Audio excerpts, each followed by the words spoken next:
All right, good evening, everyone. My name is Ray Rice. I'm president here at the University of Maine at Presque Isle.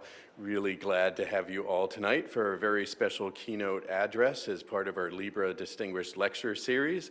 We're very pleased to host digital artist Sarah Sweeney for this evening's presentation. Our series has given us the opportunity to present a wide range of speakers, from astronauts and journalists to scholars and adventurers for our campus and community since 1999. Over the years, we've welcomed more than 100 speakers as part of this series. I'm apologizing to my wife right now because I'm going to go off script, so apologies too for the captioner. I thought it important to note, in lieu of what this series represents, what the columnist this morning, Bret Stephens, said in the New York Times today about the role that higher education needs to play in our world. And I quote from Bret Stephens, in an era in which we are prone to scream past each other, universities have to get people to listen to one another, not for the sake of agreement necessarily, but for the purposes of understanding and truth-seeking. More easily said than done, but where else can this happen except on campuses? This is exactly why we are dedicated at the University of Maine at Presque Isle to bring such an amazing collection of artists, writers, scientists, educators each and every year to our community, to engage, to challenge, and ultimately to further our opportunities to hear and understand each other. This continuing dialogue is truly our university's mission, which is why we're so pleased to welcome Sarah Sweeney to our campus this evening for this special evening focused on art, artificial intelligence, and human connection. To help set the stage, I'd like to turn the time over to Heather Nunez, UMPI's Assistant Professor of Fine Art and Art Education, to provide an official introduction. Again, welcome to tonight's distinguished lecture, and thanks for being part of this special presentation. Heather?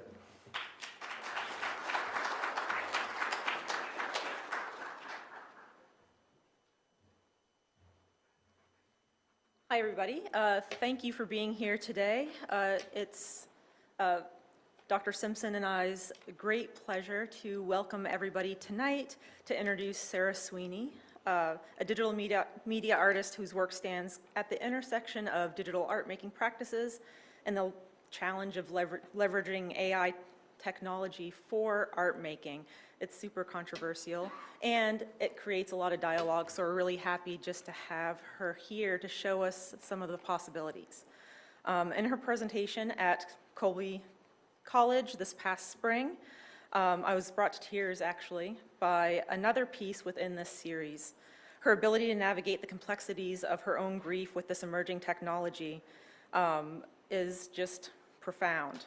Well, AI is widely perceived negatively, both within the art and general higher education sphere, because of concerns it brings up with authenticity and potential for deception and questions of truth. She repurposes this technology to really engage us in questions about ethics and memory and identity in a way that's really timely and perfect for not only our space on this campus, but also socially as well. So I feel like it's really timely as well because over the summer, many of you may have seen that XAI released an AI-powered companion designed to have conversations with people, and just this last weekend, the New York Times published an article about the dangers of conversating with these models. So I feel like it's just really timely to kind of step back and say, okay, well, how can we really leverage this technology, the potential for this technology, in the context of working just to understand all the minutiae that go into personhood? Because at the end of the day, Sarah's work is really about personhood, identity, and what makes us who we are. So I find that my Deepfake Dad particularly compelling because of my own work, and I don't want to give too much away because Sarah has an amazing presentation in store for us. Her quest to connect and truly understand and pull together what is familiar and what is shared memory, even those painful memories, really define the human experience. And we're all united in the longing to connect. And I think that's what makes Sarah's work so powerful, is that it exemplifies human-driven storytelling and the fact that all of us bring our own perspectives into that storytelling. Her work serves as a commentary on how our memories are constructed and reconstructed in the digital age, where the boundaries between reality and fabrication are increasingly blurred. She brings some clarity of the human experience and the human connection. So we have an opportunity before us to really delve deeper into her creative process and the insights she's garnered through this work. So I encourage everybody to engage thoughtfully with her ideas, to reflect on how they resonate with our own understanding of self, memory, life, and death, and to approach this work with openness. So I encourage everybody to welcome Sarah Sweeney.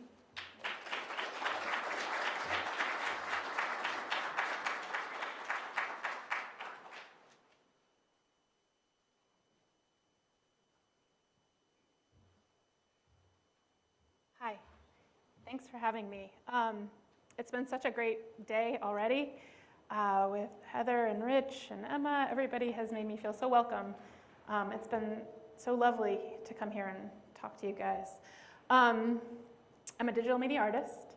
I was going to tell you a little bit about who I am and how I got here, and then talk to you about this project that I'm working on right now. So I work at Skidmore College. I'm a professor in the art department, and I teach digital media, I teach animation and interactive, and right now I'm teaching a course on artificial images. This is where I started. This was middle school for me. I kind of fell in love with coding. Who knew? I got to get out of a class typing that I was not interested in. Cannot type to this day.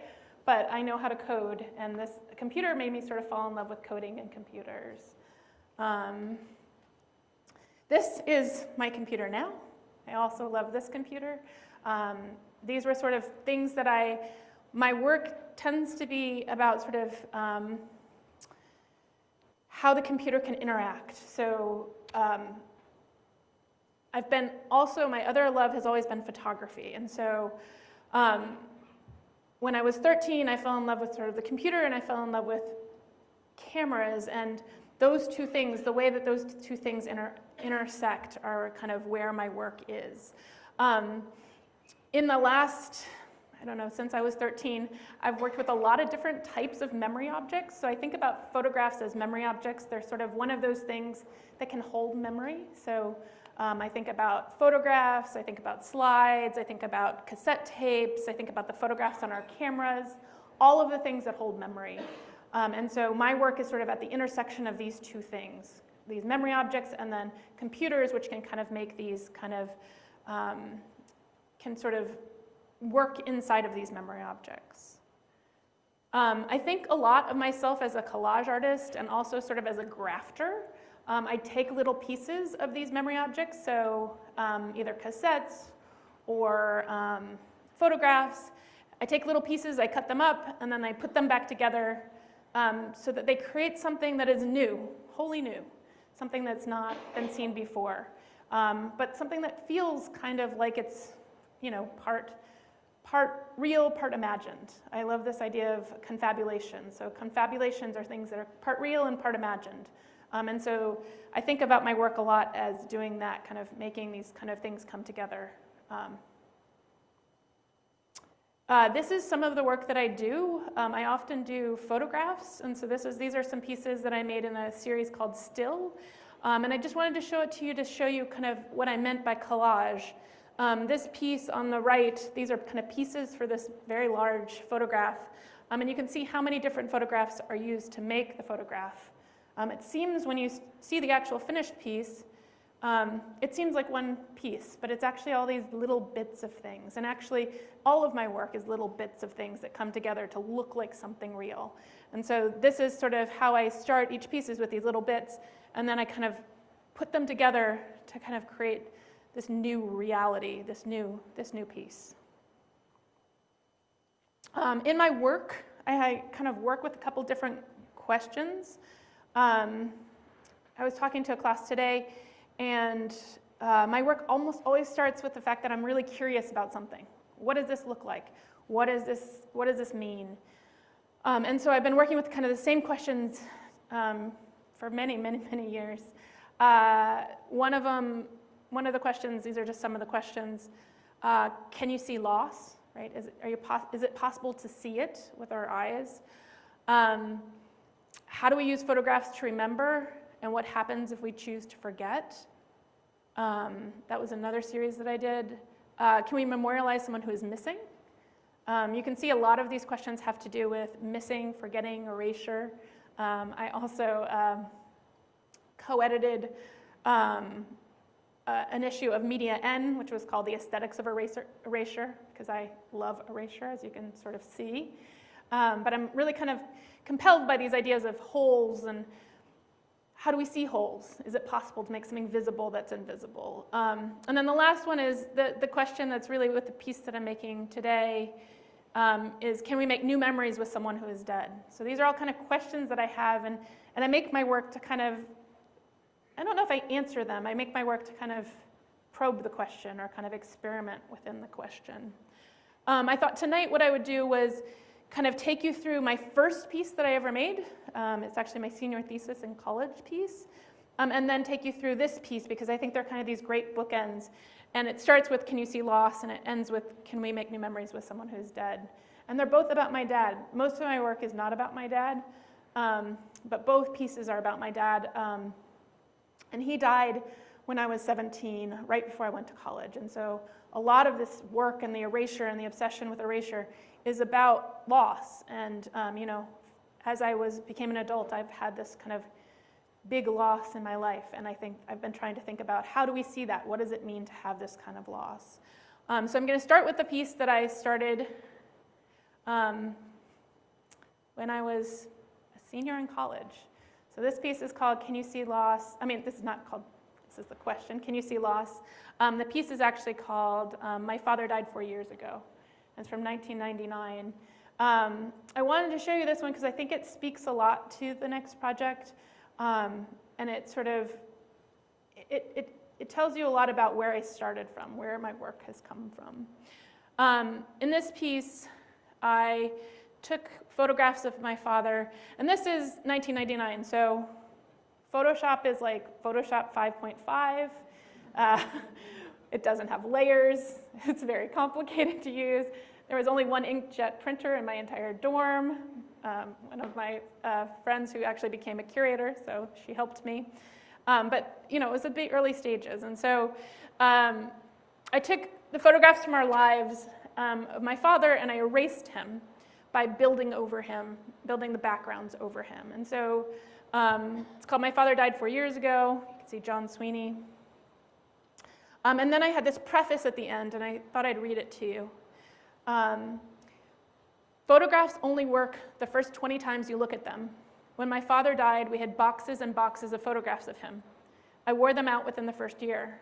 I watched as slowly he stopped turning in space and laughing and became imprisoned in the flat two-dimensional surface. I couldn't see him anymore, and I couldn't hear him no matter how long I stared at the glossy face. I don't think I really lost my father, November 2nd, 1994. I think I lost him some Wednesday afternoon when I looked too hard and he disappeared. This book has been an act of excavating my father. As I removed his body, I was able to see him more clearly. He is in the posture of my mother and in the smile of my sister. He is, I think, appropriately everywhere and yet still nowhere. So this is the piece, and I think, like a lot of my work, it's sort of, you imagine that by erasing him, there's sort of this double loss, but in fact, I kind of felt like by erasing him, I was actually able to see in the photographs what I was feeling, and I think that's what I'm often trying to do, is trying to use the media to kind of bring the memory objects more close to my experience of the world. And so that's what these pieces are. So I'll just show you them. It's my grandmother and grandfather. My grandfather was holding my dad. These are some photographs of him when he was very small. One of the things I really loved was that when you actually removed him, you could kind of see things like the shadows of the parents who are kind of, kind of hulking above him, thinking about him. One of the things I also loved about this project was that, photographs that were vertical, you could tell he was there because they were verticals, right? This was not a photograph you would take as a vertical. This is him in his Boy Scout uniform, so I can see him. in my own way, but you can't exactly. This is my mother and him. This is one of my favorites because you can see how she's grabbing at him. You know, he has his arm around her, and there's sort of this grabbing, and it just felt like you could feel who they were in a way you couldn't feel when they were there. This is my mother and my dad. That's actually at Skidmore. My mom went to Skidmore, so it's kind of a lovely moment. And then this is her on her wedding day without my dad. And the way I'm making these is I'm building the backgrounds back over. So you can see the left half of that door I had to make so that I could kind of cover him over. So I'm creating the holes by actually creating a false front, which is kind of how I make my work. It's that collage part of it. This is them at their wedding.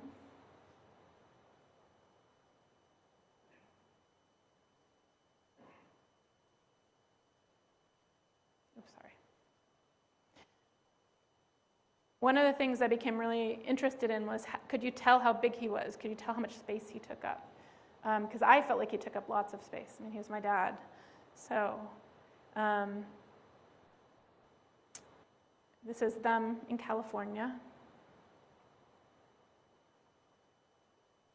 This is one of my favorite ones because you can really see the size of him. And actually, it gets used again in another piece of mine. But I really love this one because it just felt like he's there, he's staring at us, but it's also empty. It's kind of both and at the same time. There's his dog, and you can see his shadow behind the dog and the footsteps that kind of implicate him. It's my brother, the kind of smallness of him as a baby versus this kind of large father who was there but is no longer. I just felt like you could kind of feel the loss in a way that you couldn't when you saw him in the photographs. This is also my brother. I love things like the shadow, which is my brother's completely in shadow because my dad is, shading him. Feels very much like what parents do with children. That's me, the only photograph of me. I'm the one on the left. Kind of a strange image. It's my brother and my sister. And then the last one is of my mom with him in California. And I thought it was kind of a nice bookend to the piece because it kind of had those early ones where they were falling in love versus this one where she's at the end. This is sort of right before he died. It was kind of the end of it. And I took the photograph, of course, because I was really in the phase of doing photography. And you can see early photographs that I had taken. So this is a piece that really stuck with me. I made lots more pieces after this, a lot of erasure pieces, but not any about my dad. And I sort of put it to bed, and I kind of moved past it. And then a couple years ago, I turned the same age my dad was when he died. And I had this feeling that I was just going to die all year, which I think is pretty common for people who had, lots of people feel this way when their parents, the year they turn the same age as their parents when they died. And a couple other things happened that year. It was sort of, we were teaching online, and I'd had this moment where I was putting a flash drive in, and in the flash drive were these videos of my dad. They were actually Super 8 movies that had been digitized, and I'd never seen them before. They were from my uncle. So I'd never seen them before, and I saw them, and I was like, this is so odd that I could have these new memories of my dad, but he's been dead for so long. I'd never, they just weren't anything in my brain. There weren't anything I had, and I thought, this seems really, really powerful. Is it possible to make new memories with someone who's dead? So there was that. Those two things happened, and then deepfakes were starting to kind of become pretty popular and pretty accessible to everyone. And I kind of had this idea of like, well, could I talk to my dad? What would it be like to have a conversation with him? What would he say? And in the deepfakes, there was a moment, and there is still a moment, in which you can do AI cloning. And so that's the main piece of technology I use for this work. And AI cloning works where you give them some tapes or some audio, and they can make a model for you, and then the model can say anything you want it to say. And so I just had this real feeling of like, I want to do this. I want to try this. I'd like to have a conversation with him. I'd like to kind of think about what it was like for him to die at this age, because he was pretty young when he died. So from this comes my Deepfake Dad, which I've been working on probably actually a little bit longer than that. That's probably when the first one was finished. And my Deepfake Dad it kind of grew into a piece. It started with this idea of conversations with my Deepfake Dad, and then grew into photographs of my Deepfake Dad. So it's sort of both the visual and the audio kind of came about together. And this piece, somehow at the very beginning, I was asked this question the other day, how did you know there were 6 parts to it? And sometimes you just make decisions at the beginning of a project, and that's what the project is. And so in this project, I came up with very early on that there would be 6 conversations. Somehow there were going to be 6 conversations. And each one was going to be different. And each one of the conversations was going to sort of have its own kind of dad. So I'll kind of explain that a little bit later. But the idea was that there was going to be these 6, and there were going to be 6 series of photographs, and each one was going to kind of be my attempt at getting to know my dad in a different way, or getting to have these memory objects kind of made. So I started with conversations with my Deepfake Dad. This is a cassette tape that he made for my mother back in 1992. He was a screenwriter, and so he would take notes in the car. So he had all these tapes of him taking notes about so many movies, laughing in the car. But he also made these kind of tapes about other things. He made tapes after he went to therapy. He just made all these tapes. He made lots of tapes. There were about 6 tapes I had. So I had about 6 hours of my father. And when I had this idea, I was like, I'm going to go to one of these companies, and they're going to do this for me. It is not that easy, as you would imagine. We had lots of conversations. I said, I'm an artist. They said, there's some ethical concerns here. And I talked to my mother, and then we got a death certificate. We got lots of things, and we finally got to the place where they said, okay, you're an artist. We're going to make this thing for you. And they took a couple weeks, and they trained a voice for my dad. And so after a couple of weeks, we had kind of a voice, which was kind of amazing. And I wanted you to listen to it. One of the things you should know is the first one is my dad's voice. The second one is the first version of a cloned voice that I used for the first conversation. And then the second one, I went and found another place, because AI has gotten better and better. And so the cloning technology has gotten better and better. So I'm going to have you listen to kind of 3 different voices so you can hear. This is him, for real. It's Monday, October 1, 1990. I'm sitting here working on my second cup of tea and looking out the window at a very gray day in California. This is the second one. This is the first clone. Oop. Sorry. We're going to go back. It's Thursday, March 17th, 2022. I'm sitting here working on my second cup of tea and looking out the window at a very gray day in Saratoga. So he's like half robot, half my dad. This is the next one. This is what I'm using for today's. It's Thursday, November 20th, 2025. I'm sitting here working on my second cup of tea and looking out the window at a very gray day in Saratoga.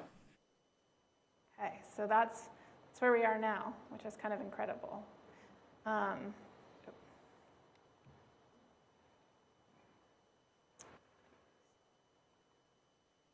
I wanted to show you how it's made, just so you can kind of get an idea.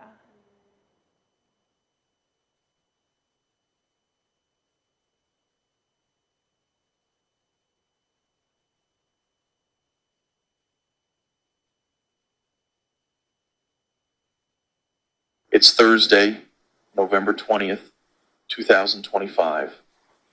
I'm sitting here working on my second cup of tea and looking out the window at a very gray day in Saratoga. Okay, so you can see I typed it in. There's some kind of settings on the side. You can do things like how close it is to the real person. You can do things with punctuation. You can do a lot of things with punctuation, which is kind of interesting. A lot of people, I think that I do one version of my dad for each one. For each one of the sentences you'll hear tonight, I do about 50 versions to try to get him to say it the way that I want to. So one of my friends said, that's just like casting. You know, you're just like being a voice actor. And it's true. It's very much like voice acting. But that is sort of what I'm doing. I'm just typing it and stuff, and it's coming out. And each time I press it and I change it a little bit, it comes out a little bit different. So when I started this, I said I had 6 different ideas for this, and I did. One of the things that was really important to me was that AI, for the most part, was not going to make up these conversations. The conversations were actually, only the voice for most of them was AI. And so I sort of had this thought of like, well, how do you know what he would say, right? Like, if you're going to have a conversation, you have to know what he would say. How do you know what he would say? And so I came up with these 6 different ways to know what he would say, and each one of them is very, very different. The first one is interviews with my mother and my sisters. So all of the things he says are based on interviews with my mother and my sisters. The second one, which is the one we'll hear tonight, is based on letters and tapes. So these are his letters and his tapes. So everything that he says, or most of everything he says, is based on those. The third one is based on this thing that I became kind of interested in, which is called empty chair therapy. It's also called Gestalt therapy, where you sit across from an empty chair and you kind of project onto the chair and you kind of imagine what the other person would say. So I did some sessions with that for the third one. For the fourth one, I went to some mediums, and they told me what they thought he would say. I went to Lilydale, which I don't know if you know, is a whole town of mediums. And I got some really interesting things from different people there. The fifth one is actually AI. The fifth one is a chatbot that we've been training on my dad's information. It is, shockingly enough, the least compelling of all of the pieces, which I get. And then the last one is these voice memos that I've been doing in the car, kind of trying to channel him and think about what he would have said or what he was saying. So each one of them is very different. And I like to think of them as like a kaleidoscope of dads. Each one sounds different, has different intonation, it has different language. They're very, very different, each one of them. The first step of each of them is, I thought I'd give you kind of how they're made. The first step of each of them is research. So you can see, you know, the interviews on the far left. This is a pile of letters that my mother gave me after the first one, because I asked my mom, well, what did you think about this? And she said, well, I think you got some things wrong. Here is a pile of letters from your dad. So those became part of the second one. The third one is the empty chair therapy sessions. This fourth one is from Lilydale, the mediums. This fifth one is kind of different chatbots that I've been working with. And then the sixth one are these recordings that I've been making. So each one of them, his side of the conversation is based on the information that I pick up through this research. And one of the things I was talking to Heather earlier today, this research is ridiculously hard for me. And I have I have a really hard time with a lot of it because it's just very, I guess it's very emotional. And so, you know, doing the research part for each of these has been a real, even going to the medium, I canceled that trip twice before I actually got to the mediums. So it's hard to kind of confront these things. So I do research, and then all the research is transcribed. So I have pages and pages of content that I can play with. And then I start to kind of figure out what the shape of the conversation is going to be. This is for conversation 2. You can see like California. Yeah, mom thought it was wrong, those kinds of things. And then I start to write a script. I'm not a writer. I have never been a writer. I'm a photographer. So this is a very strange thing for me to do. But I've been doing a lot of it. And my sister is actually a writer, and she's been my editor. So she's really kind of helpful in the whole process. Then I record my pieces. So I sit at this chair in my studio, and I record. I tried recording in a recording studio, but it was just too weird to have anyone else listen to me pretending to talk to my dad. So this was me by myself. This is my new version. And then I generate the speech for my dad, and this is the process where I do it again and again and again and again, and there's certain things I can't make it do. I've tried so hard to make it laugh. It just doesn't laugh. I'm not sure why, because he laughs a lot on the tapes, but it's very difficult to make him laugh. You can change the speed, you can change the stability, the similarity, the style, and again, I do all kinds of things with punctuation. Sometimes I tell it to say, he said sullenly, and then it will try to say it sullenly, and so it's a lot of like going back and forth with it and trying to figure it out. And then I edit it together, and you can see they kind of come together, and then I figure out how much space there should be between the two. And so this is how it's made. It's very, very, it feels like it's a conversation, but it's made up of all these different kind of pieces throughout. Okay. And then we listen to it. My favorite way to listen to it is like tonight, which we'll do sort of at the end of this presentation. But there are also other ways that I've had people listen to it in exhibitions. I have a rotary telephone that you can pick up. I also have a phone booth that you can go in and sit in and hear it. Listening sessions, and then also online. So there's a lot of different ways that you can listen to these pieces after they've been made. Okay, so then the parallel project is this photographs of my Deepfake Dad. So I'm going to show you the photographs of my Deepfake Dad, and then we'll listen to the second conversation.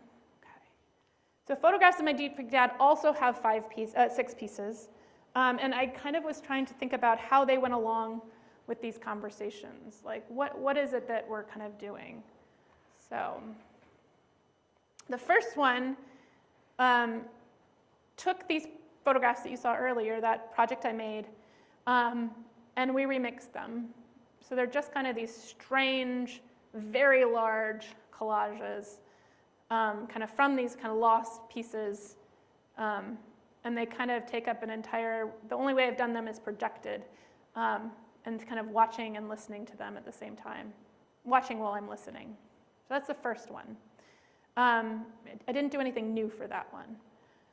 For the second one, I took this film stills. This is from one of those Super 8 films that we were talking about. And there's a whole little sequence with my dad. That's my brother, my grandmother. And I digitized them and then ran them through an AI background remover. So you can kind of see it. Is there any way to make the lights a little bit dimmer? Maybe? I don't know. Sorry. Causing all kinds of trouble. Oh, that got exciting. There's nothing in between? It's okay. Here, for this part, I can do this. We'll just do it for this part, and then we can turn it back on. Does that sound good? Okay. Oh, good. That's great. That's great. Thank you so much. I also loved it dark, but it makes sense. Okay. So these pieces are taking that film and then running them through an AI background remover, and they're called a dad-shaped hole because one of the things I kept on thinking about is like, how does my dad emerge during this series of six pieces? So this whole series is a series of my dad being erased by way of an AI background image. And that's 4 of them. So you can kind of see, you can see his space. So like unlike the first one, you can actually see the shape of him and kind of see. The AI background removers are not fantastic, you can also tell. But I think it's kind of lovely, they're really beautiful. So that was the second one. The third one, each time I was like, how else can I take a photograph of my dad? So I found this really cool thing. I had these photographs where we scattered his ashes, and the title of this series is Looking for My Father in the Place Where We Scattered His Ashes. So I had these big photographs, they were from the 90s, they were analog, so I really loved these photographs. And I thought, well, we have to find a way to put him into it. So there's these really interesting businesses where you can send in a photograph and they'll make a 3D model. I bet you didn't know this. And they're very small. You can see he's kind of bitty. Every time I come into my office, he's still there. I'm like, hey, Dad. So this is him. He's very small, but he was sculpted by these people and then 3D printed. And he looks sort of like him. Not exactly, but sort of. But then I started making these photographs of him sort of out of focus in these forests where we scattered his ashes. And they're very big, these photographs. They're like 4 feet by 6 feet. And they kind of feel like him. One of the things I kept on thinking, like, could I feel him? Did it feel really like him? You know, like, could I do that? And so, like, those moments when, like, I'd take, like, 200 photographs and one of them would feel like him. I'd be like, that's amazing. So there's a couple different ones. This is the one that feels the most like him in a very strange way. It sort of feels like he's moving and coming out of the frame. So that's the third one. The fourth one is all about mediums, so I thought, well, I have to make spirit photographs. It's really important that I make spirit photographs. So this one's called Portrait of Me and My Dad, and it's the only one with me in it. I went to a friend who does spirit photographs, colotypes, tintypes, and then I also did this. I projected him on fog in my backyard because I needed a way to make a ghost. Kind of amazing and ghostly. So those are the photographs. And then we made these. So these are tintypes. And you can kind of see he's kind of ghostly, he's on fog. And we made about 8 of them that day. And he's kind of coming and going. And the kind of magic of this is that the first one, he didn't show up. He was just not there. And then we kind of slowly coaxed him into the frame, and he kind of became there.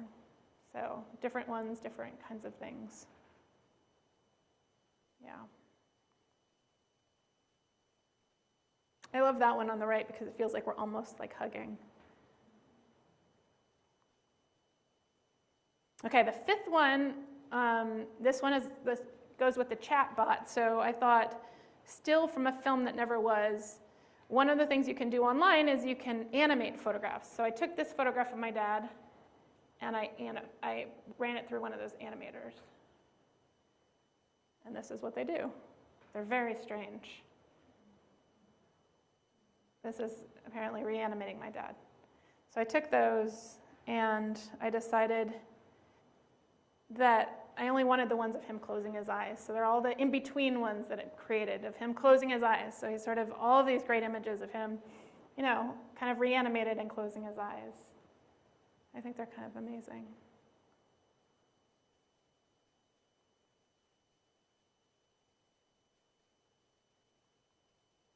And then we're on the sixth one. The sixth series I'm still kind of working on. I haven't quite figured it out yet. But in the sixth one is when we're saying goodbye, and I thought he should disappear again. So I See You Everywhere is the name of the series. And there was a year, maybe a year and a half after I started this project, when I told you I thought I was going to die the year he died, but I actually almost died that year. And so I started taking all these photographs where I kind of felt like he was there of light. And so the goal, these are not finished, but the goal is to kind of put him back into those so you can kind of see his skin kind of becoming part of those light series. You can sort of see here the kind of light series. So that's the sixth one. I don't know how the goodbye is going to happen. We're not there yet. I'm only in the fourth one right now, so we'll get there. In this series, I think we'll get there as well. Okay, so those are the pieces.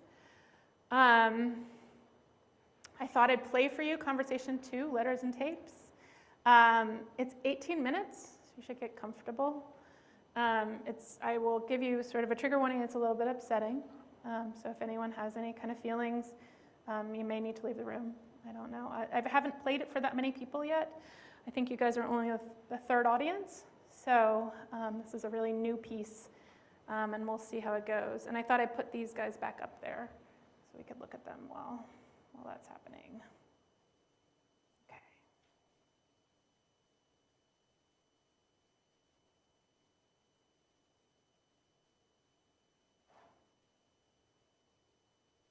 Hi, Hi. I sound different. I'm trying out a new version of your voice. I sound more like myself.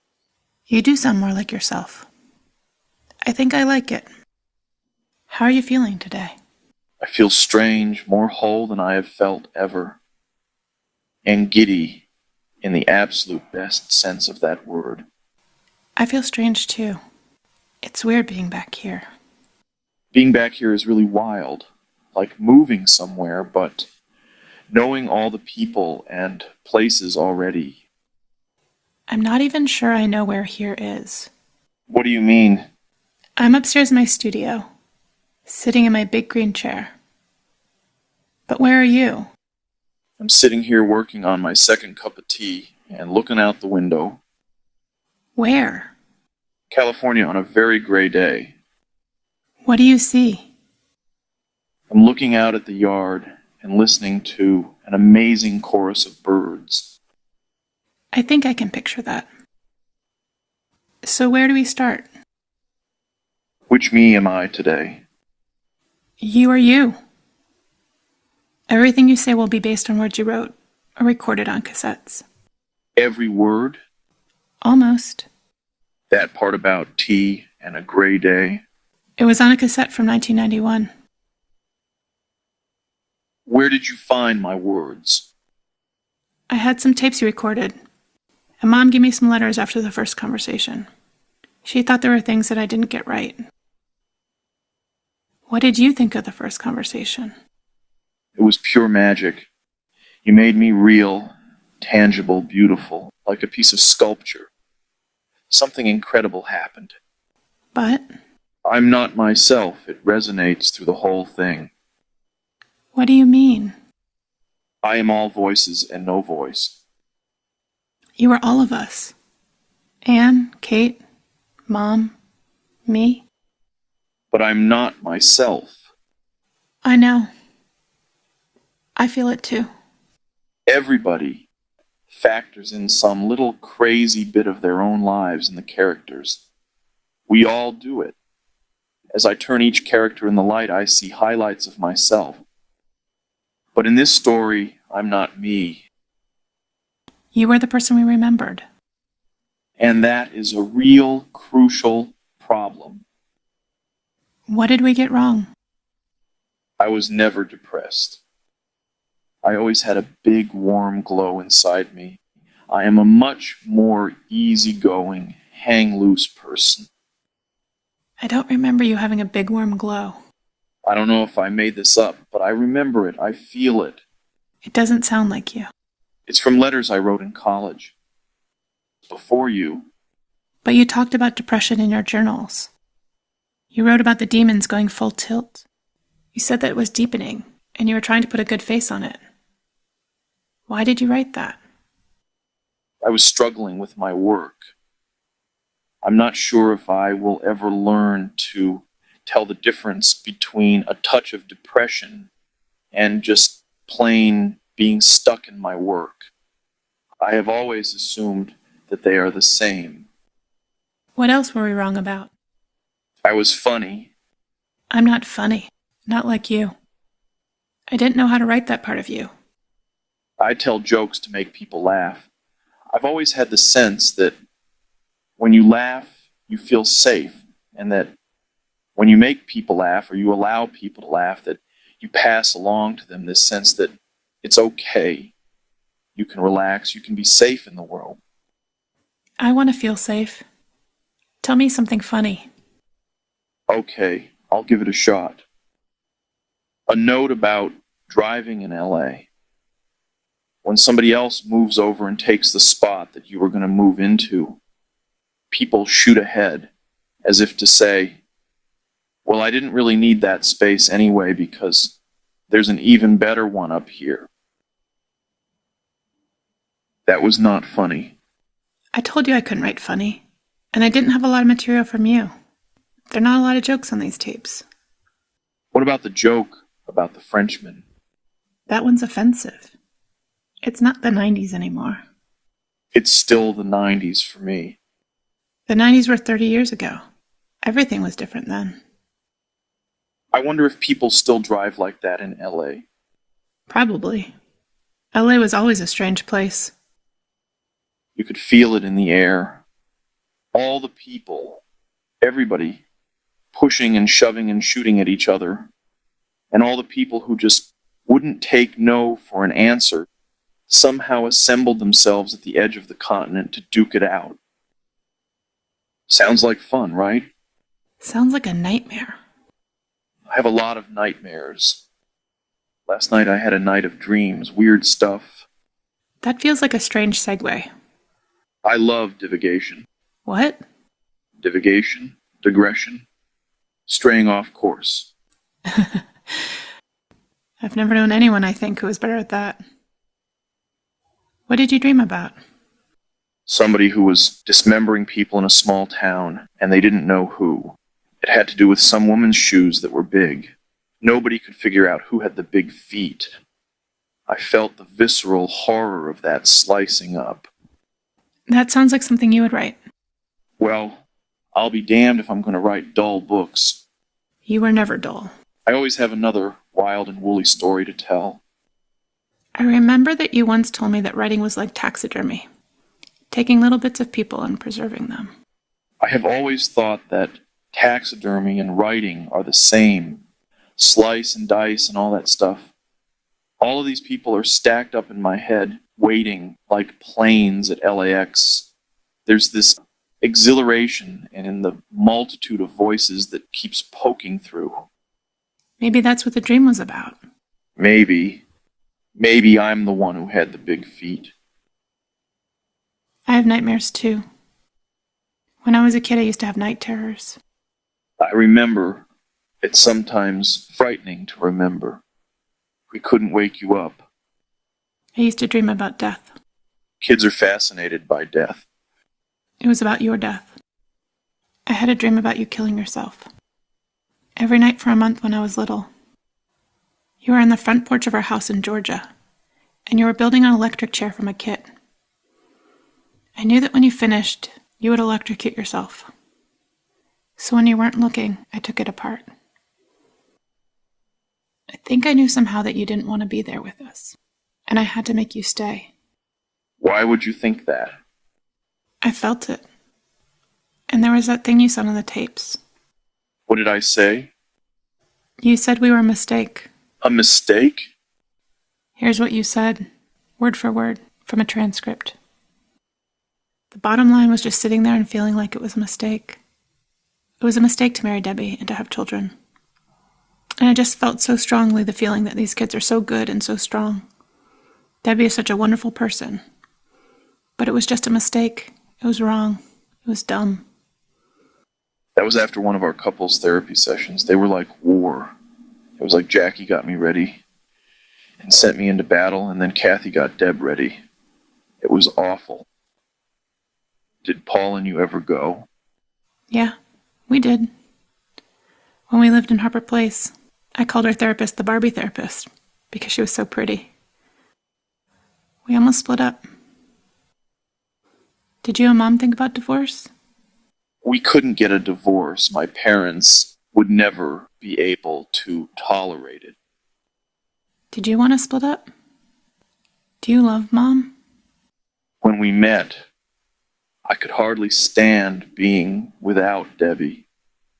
I thought she was the greatest person in the world. When we were apart, I dreamed about looking into her eyes and touching her hair. Ew, that's too much. I called her Debbie Sunshine Learner. She gave me something to be sensitive for, a reason not to be cynical, and the strength to live an open, non-defensive life. So you married her? The summer after college. But Debbie, she wanted to wait to get married. Her dream was to go with Carol into the Peace Corps for 2 years. If we had waited 2 years, it would have been easier for me because things like the draft and grad school plans would have been passed. Maybe you should have waited. Maybe. I knew that the sooner we got married, the more chance there was that some of the things we wished to do would never happen. The best way to become a writer or a scholar was not to get married that summer. So why did you do it? Why didn't you wait? You know, I'm a loony enough person that I can honestly say that I had already basically decided I wanted to marry Debbie soon, even if I still questioned it because the emotion was so strong. Loony, did I really say that? Yeah. I created a word bank from your tapes and letters. What words are in it? Hang loose, loony, tough as nails, giddy, spiffy guy, tremendous, terrific high, dicey matter, dweeby, chicky boo, wham, whiz kid, rotten situation, willies, chit chat, stay tuned, crummy, pure pleasure, real snot, hill of beans, wild and woolly. Chicky poo? Yeah, and dweeby. I remember you saying dweeby. But loony? You were a loony enough person to want to marry Mom. I wanted my life to be with her. What about kids? Did you want kids? When I was 19, I spent the summer lifeguarding other people's kids. There were thousands of kids, each one cuter than the last, and I wished they were ours. And when you were older? I loved you. I love you more than anything. I keep thinking about you kids and how incredibly intense your lives were and how much energy I got from that. If you were so in love with us, then why did you say we were a mistake? That's a tough one. The real problem is very, very deep. It's hard to put into words. Can you try? Nothing makes me more nervous than sitting around looking at my life from the outside. Please? Okay, but if this seems rambling, incoherent, or overly theoretical, well, that's me. I've learned to live with it. I'm used to it. I lived with you for 17 years. There's the line in Thunder Road. Tonight will be free. All the promises will be broken. It's breaking the promises where the true freedom is. It's freedom defined in terms of one's relation to other people and the way in which people tie you up and tie you down. Dad, What? you're digressing. Robert Bly says that rock music won't solve all your problems, but rock music can provide the venue and the ritual space in which to confront a lot of savage and wonderful and lovely things because it stretches you. How did we tie you down? In your own words. Without Bruce. I think it's always giving oneself over to the larger structure, the family. I couldn't be myself. Who did you want to be? At that time in my life, I felt like I had just finished a long, long journey. It started 7 years before when I began writing seriously and ended with the last page of Mr. Venus. One thing that had become clear was that I'm a writer. I knew that the way to be special for me was to write. So what happened? Instead of that time propelling me into a real creative burst, it's like I had to pay for that time by other things. And so I tried to hold on to that energy. But it was really hard. I just felt like a rag doll that's been just shaken and shaken and shaken and shaken. It was this incredible feeling of being washed out. Did you ever feel like that? Of course I did. I had 2 small kids. I always felt like I was losing myself. I made up excuses so I could be alone. Sometimes I said I needed to work when I was up in the attic watching TV. I wasn't sure I could still be an artist. I wasn't sure I could still be a person. That's how I felt. That feeling of being squeezed again, maybe wanting, maybe looking for somebody who didn't want a piece. When did you start not wanting us? It was part of a truly deep change in me that had left me feeling for the first time that I was willing to give up, or had to give up, some things in order to do what I wanted. I know you know how that feels. No. I wanted my family. I would never give them up. I'm not you. Unbelievable. So you get the truth and something is wrong with me. That just blows my mind. Would it be so bad to be like me? I would be really sad if Ellie and Jack didn't think I wanted them. I can't win. I mean, you come here and you tell me that somehow I'm the cause of all your anger. Aren't you? Do you know what it's like to hear a dead dad say that you were a mistake? And not be able to talk to you about it? You are talking to me right now. Not really. You're not really here. Sarah, the tapes weren't for you. I recorded them after therapy sessions. I never thought you'd listen to them. But they were all I had left of you. I wanted to hear your voice. I said a lot of private things on those tapes. Humiliating things. The tapes weren't for you. You don't get it. You listening is a kind of invasion. But I needed you. I had to listen. I never wanted to tell anything about myself to anyone.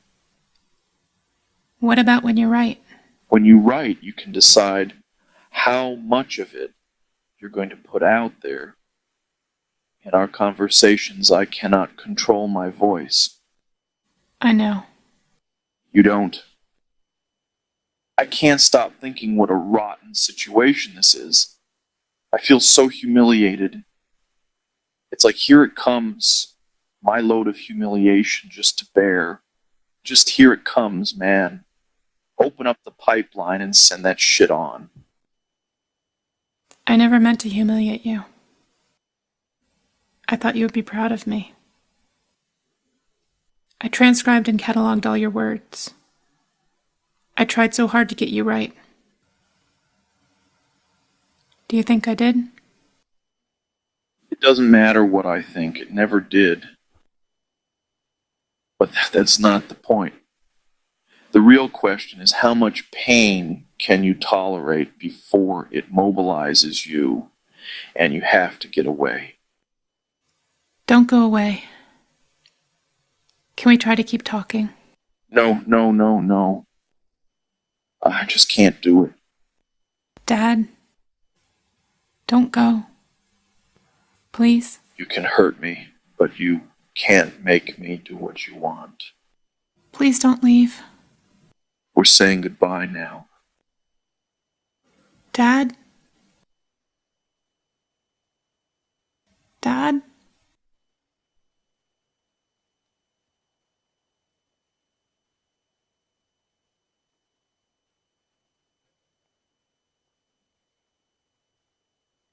So that's the end of 2.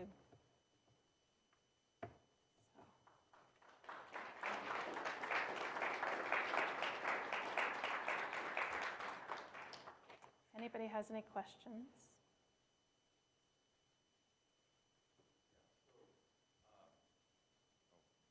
So official, okay. So something that came to mind was the work of Alvin Lucier and his work, I'm Sitting in a Room, and it discusses the dissolving of language as it resonates and has this whole feedback loop. And I was wondering how you felt about that quality of resonance and working through all of these different series. You've stated that with each of these sound pieces that it goes through so many iterations trying to find the right one. So in that search, do you ever feel lost or that the words have lost their meaning?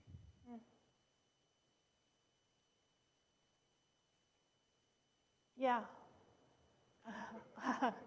Often. I think sometimes and sometimes I have to rewrite the words because they don't have the meaning when they're said the same way as they have the meaning when I hear them in my head, if that makes any sense. But the biggest time when I actually have that problem is when I write the scripts. For this one, I had to rewrite it 3 times because it didn't make sense again and again, and I couldn't find the through line, maybe. And my dad's words, I mean, you heard the words that I had to work with. There was, he was silly sometimes, all kinds of different stuff. And so I think in this one, I really had to think about the value of words and which words were going to read correctly. And sometimes when I was recording them, they just weren't the right words. They didn't have the resonance that you were looking for. And sometimes when I was recording my parts, I would say these things that were just sort of very robotic, and I'd have to kind of rethink them. I think one of the things that became very clear to me about this piece was that speech and writing are very different, very, very different. And I feel like I learned a lot about speech and about, I love erasure. So some of the things that speak the most to me in this piece are the pauses and the times in between the two of us talking, or that he takes to get back to me. I think, in fact, those are kind of some of the most resonant parts, maybe, of the piece, for me. Yeah. Yeah.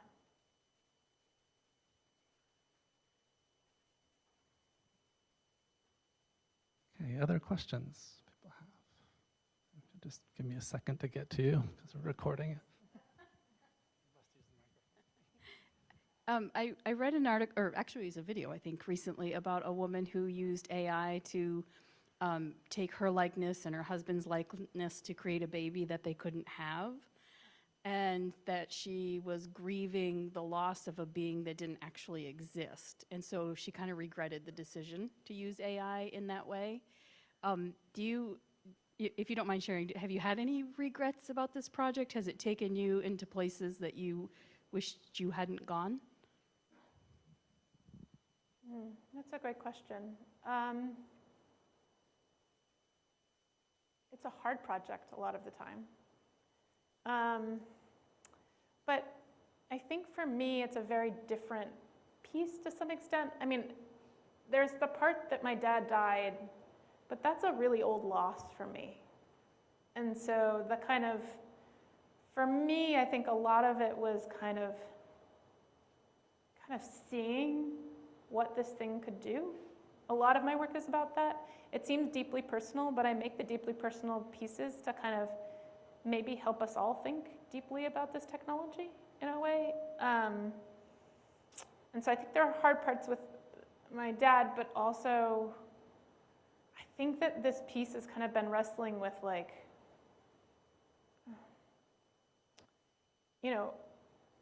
what is the magic of this particular technology? And it's not generative AI, and we're not talking about ChatGPT. I'm not really working with that. I'm working with this very specific cloning software.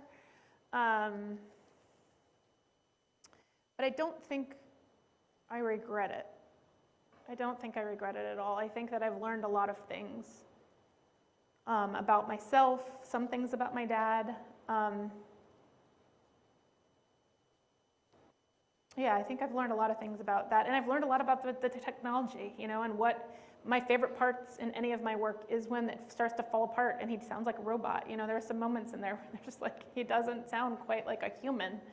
And I love that about him, because it's sort of, one of the things, I'll let you in on something that my last one, my sixth one, I kind of had this great moment in the car where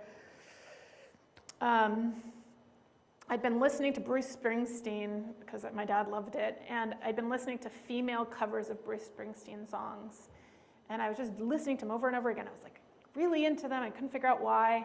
And I think what I realized was that this piece is a cover. So kind of like that baby, it's a cover, and you can love it in the same way you love a cover. It's not my dad, but it's my version of my dad. And I'm like whoever it is who's covering that song. I'm an artist, I'm bringing something new to it, but it's not him, but we kind of love it because he's at the core. And so I think that that's the piece. I don't ever kind of feel like it's really him, if that makes any sense. Because I think the thing that's hard about my process is, like, it never sounds like this until the end. It's like these little pieces. There's not a moment for me to be like, oh, that's a baby, that's a person, He's little sound clips.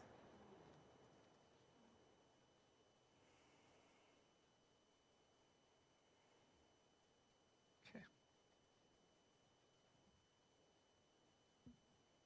So, my question is a somewhat complicated one, and I'm going to do my best to articulate it. I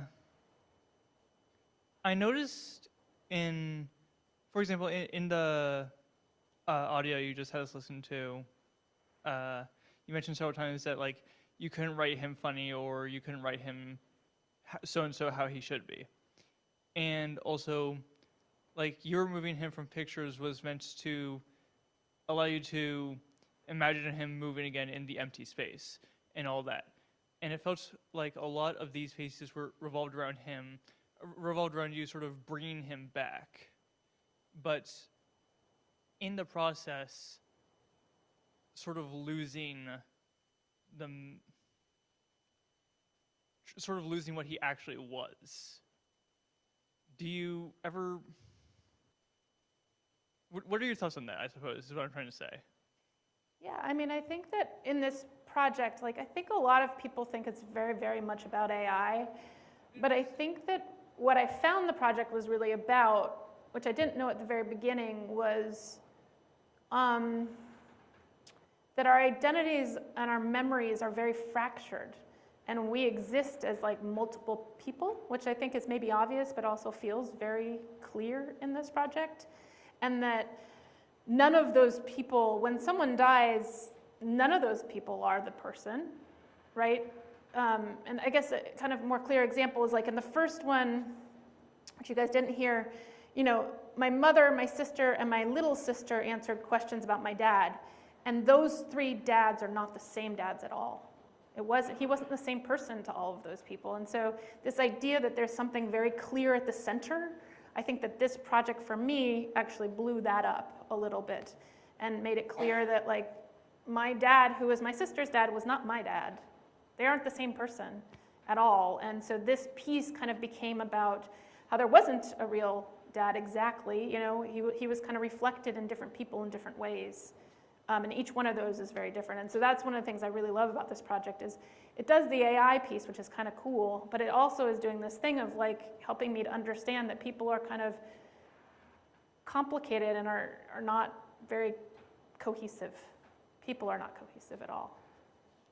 I wasn't really referring to like the AI part of it. I was more referring to like your difficulty to transcribe what you think he should be into the text-to-speech. Your difficulty to, or not difficulty to, sorry, your removing of like the physical photo of him in the picture to create that empty space for you to imagine him in. The sort of losing of the concrete pieces of him to create this this replica. I mean, I think that the concrete pieces of him are gone. You know, they left in 1994. And this has kind of been an exploration of that, the pieces, the fragments that are here. That's what the piece is about.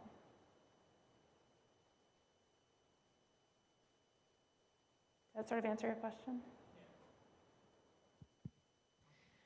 So I wonder how, I have two questions. One, I wonder how your siblings and your mom feel about this. Were they happy you did it? Did it bother them?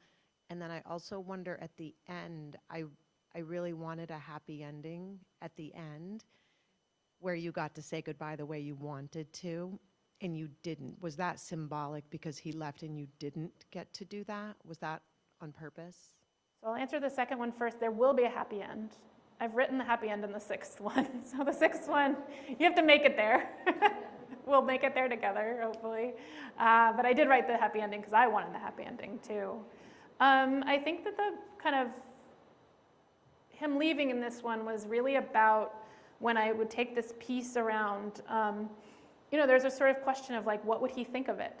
You know, that's one of the most common questions. And so I thought in the second one, I don't think he'd be that happy with it. I'm not sure, you know, and so I thought, well, one of these has to address that. You know, one of them has to get into the, you know, I shouldn't have listened to his tapes. It's all I had.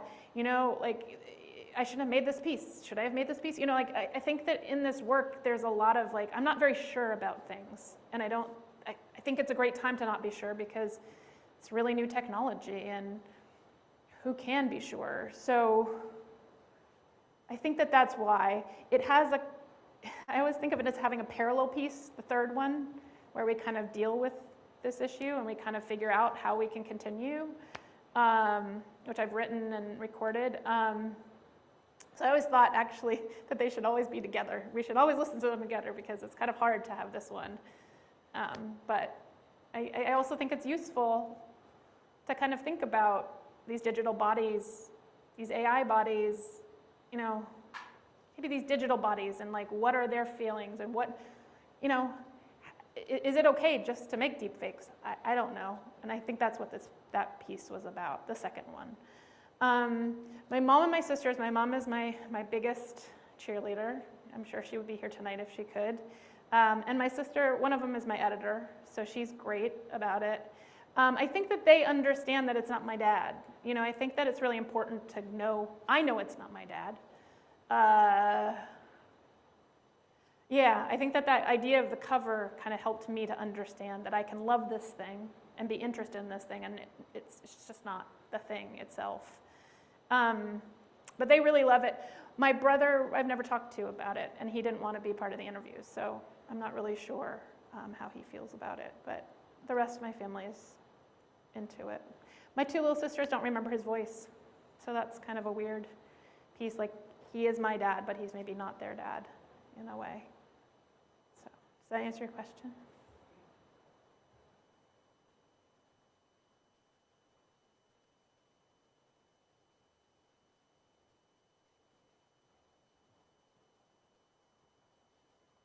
I first want to commend you for using technology in a cutting edge technology in a really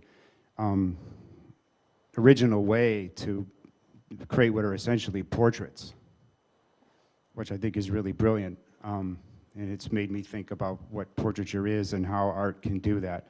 But that wasn't my question. Memory is clearly an important part of your work. And memories are subjective.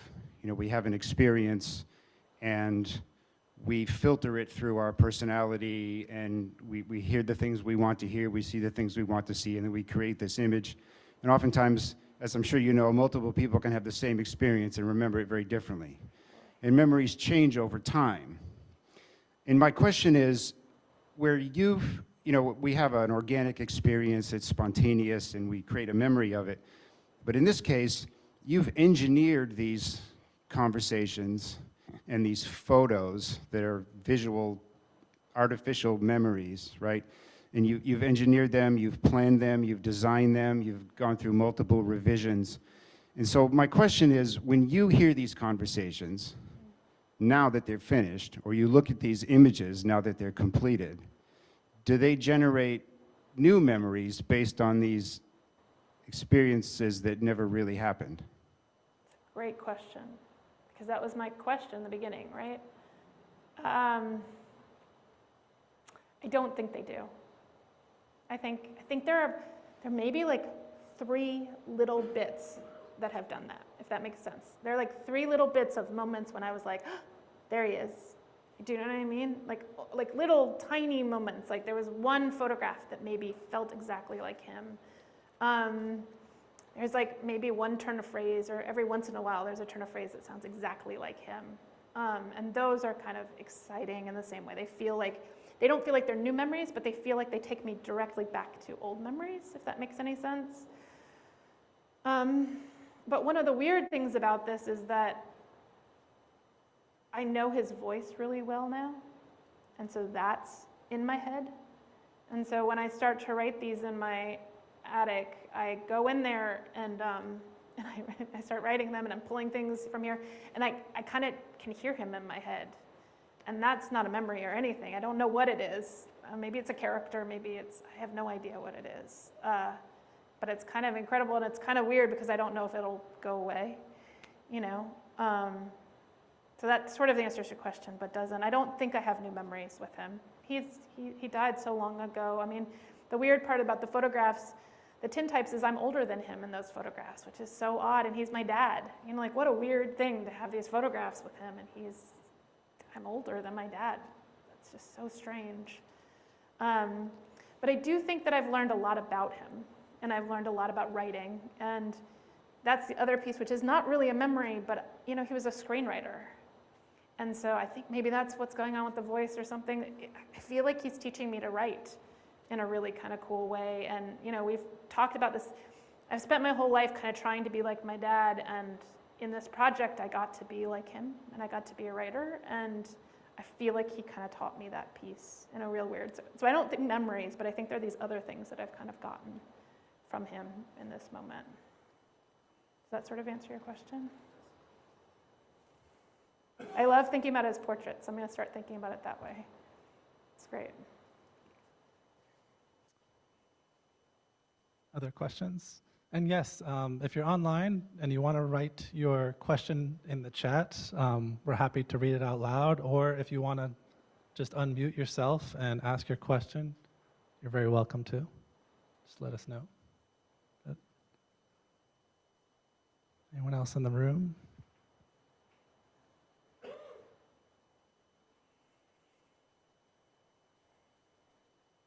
Okay, we have a question in the chat. It says, with the ongoing advancements in AI in the future, would you ever like to come back and revisit these 6 pieces and elaborate or change them? And if so, what would you envision that looking or sounding like, idealistically? Yeah, that's an interesting question. I sometimes get the question, would you want him to be like an AI bot or something physically?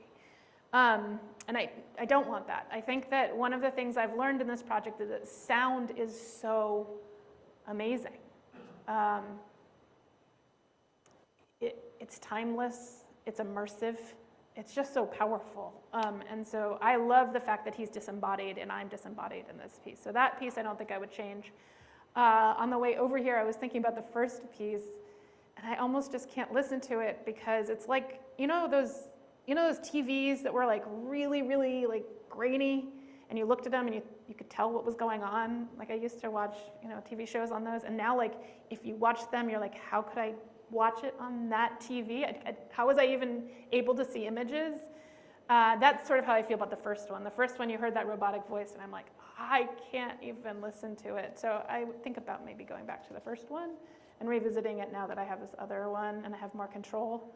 But in general, I kind of like leaving things the way that they are most of the time. With art, I feel like you push it out there and it's done, There's 6 of them, they'll be done.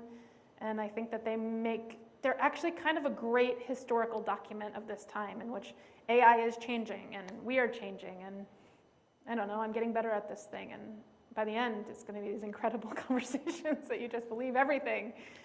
Because it gets better and better. So I think the historical documentness of them is kind of compelling in leaving them, kind of talking myself back into leaving the first one the way it is.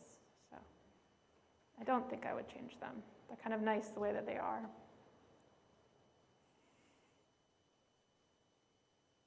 Okay, other questions?